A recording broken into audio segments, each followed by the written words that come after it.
Lennox is with me. You do such a lot that, you, as we said, you don't need to do it. But looking back at that too, the music, what great music. And it was lovely to see you at the Brits as well, honouring David Bowie. When are you going to make some more music? Do you think that's going to happen?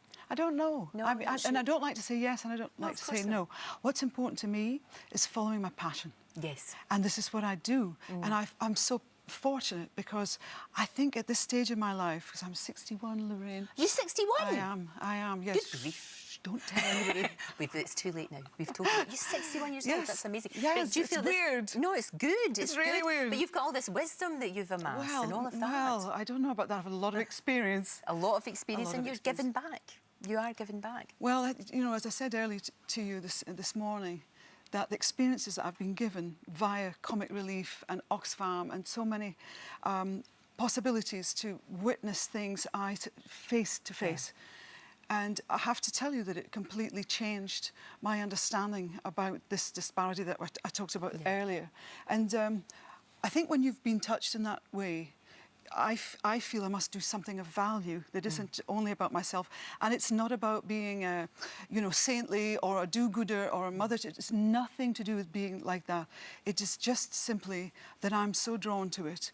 And I actually feel that it gives my life a better quality. As someone like myself, especially, I must contribute, you know. Otherwise, it feels, what's the point? No, that's very true, but not everybody feels like that, though. And you've got two beautiful, strong daughters that you've brought up. Two amazing girls. In fact, we had Tally on. We had her on the show. Did you? She was fantastic. She was really, really good. She was just talking about, you know, life working as a model and doing so well and all of that. And she also, we caught up with her at the Elle Style Awards, and this is what she had to say about her mum. Oh, wow.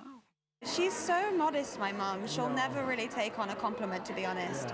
She's kind of ridiculously modest sometimes. I'm like, that's great. She's like, yeah, you know, I'm just doing my thing. She looked, you can tell.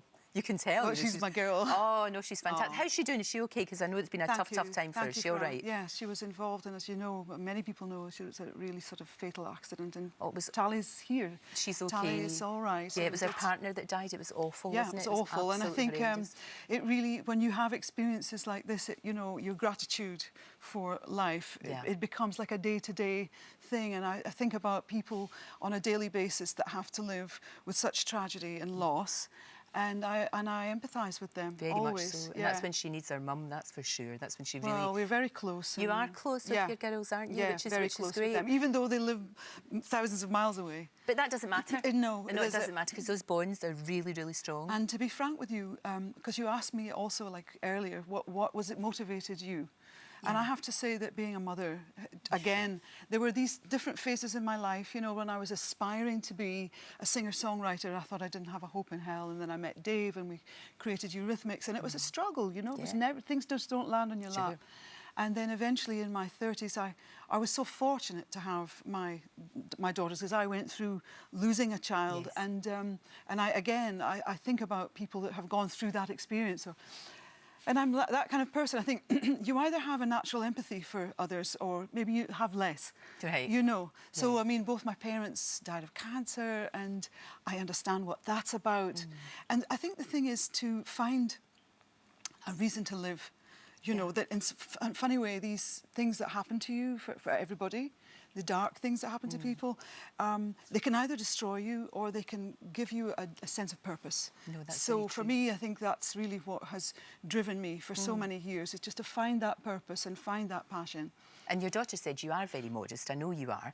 But later on this month... It's a Scots trait. It is, isn't it? It really is. And we're rubbish at getting compliments. Absolutely terrible, aren't we? You just go, oh, no, like that. But you are getting rewarded in Edinburgh. It's the Livingston Award that you're getting, which is fantastic. And that's for all the work that you do helping people with HIV and AIDS. Yeah, that's great. I mean, and I have had many awards, and I like to... Obviously, nobody doesn't like to get an award. It's lovely to get recognition. Sure. But I think the thing is that, for me, to be a representative of an issue is really the reason that motivates me. I'm not there for myself. What I do is really not for me. It's for other people.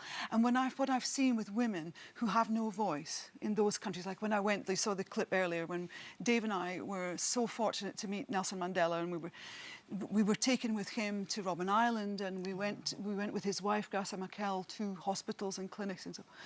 then you feel that you've been given so many opportunities to use that platform for the benefit of, you know, to at least make a contribution. Absolutely, absolutely, which is incredible. And I don't ever see you stopping. This is your life's work, isn't it? This is your passion. my husband would say, this is the encore chapter. You know, this is when, Yeah.